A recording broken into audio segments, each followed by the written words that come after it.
Today, we're diving into a single event that literally changed the world, the surprise attack on Pearl Harbor.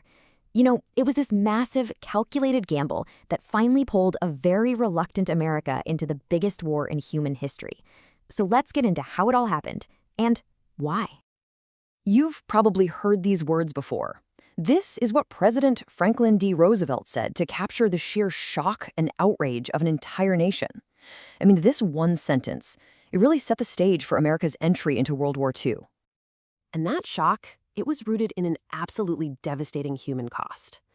Think about it. 2,403 Americans were killed in just a couple of hours, and this was on what was supposed to be just a peaceful, quiet Sunday morning. It was just a sudden, staggering loss of life. And the physical damage was just as unbelievable. 8 U.S. battleships, this was the very heart of the Pacific Fleet, were either sunk or critically damaged. It looked like American naval power had been crippled in a single, devastating blow. So you have to ask, how did it come to this? The attack on Pearl Harbor didn't just happen out of the blue. Not at all. It was really the explosive finale to a whole decade of rising tensions between an expanding, ambitious Japan and a United States that was getting more and more alarmed.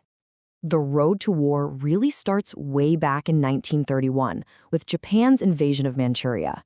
As Japan kept pushing further into China and then into Indochina, the U.S. responded with more and more economic pressure. But the real breaking point? That came in July 1941, when America cut off all oil exports to Japan.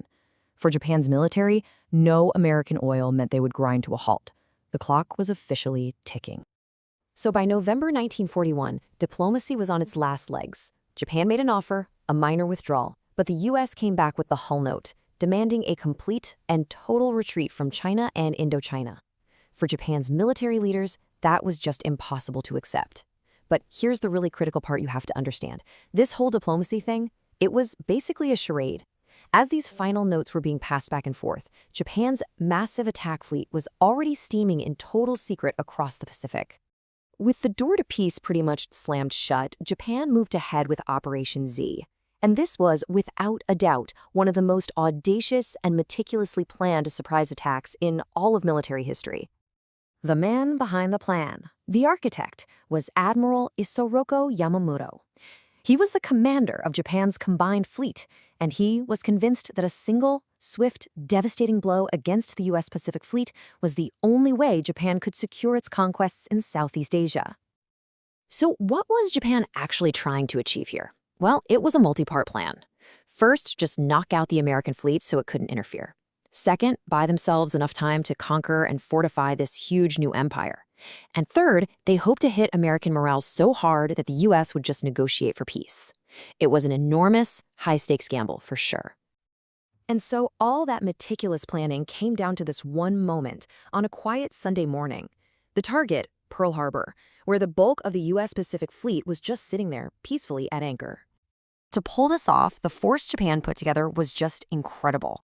And they sailed across the Pacific in complete radio silence. We're talking 6 aircraft carriers with over 350 planes. This massive fleet got all the way to Hawaii completely undetected. The attack itself was designed to be as devastating as possible. A first wave of 183 planes was meant to hit with total surprise, going straight for the big targets, the battleships and the airfields, so the U.S. couldn't fight back. Then a second wave would come in right after to finish the job. The result was just pure catastrophe, especially along what they called Battleship Row. The USS Arizona was completely obliterated when a bomb hit its forward magazine, killing nearly 1,200 men in an instant. The USS Oklahoma capsized, trapping hundreds of sailors inside. In just minutes, the pride of the U.S. fleet was nothing but a burning, twisted wreck. And it wasn't just the ships.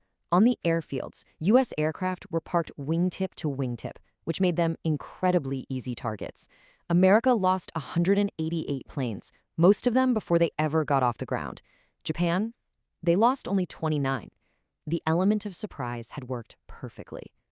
So Japan thought this unbelievable attack would break America's will to fight. But what it actually did was the exact opposite.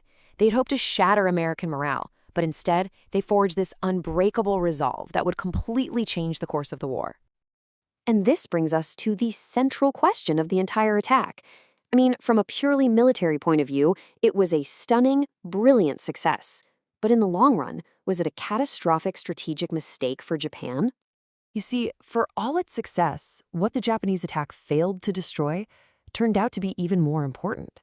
The three American aircraft carriers, which were going to be the future of naval war, they were all out at sea and completely escaped the attack. So did the naval repair yards, the subbase, and, crucially, the massive oil storage tanks.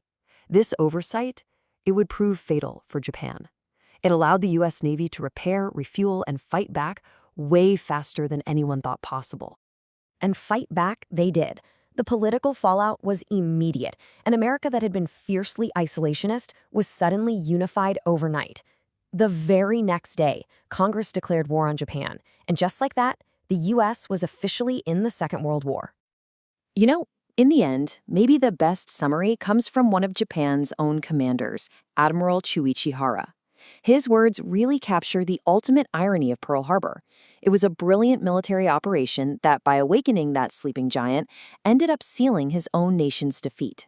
It's a powerful lesson on the massive difference between winning a single battle and winning a war.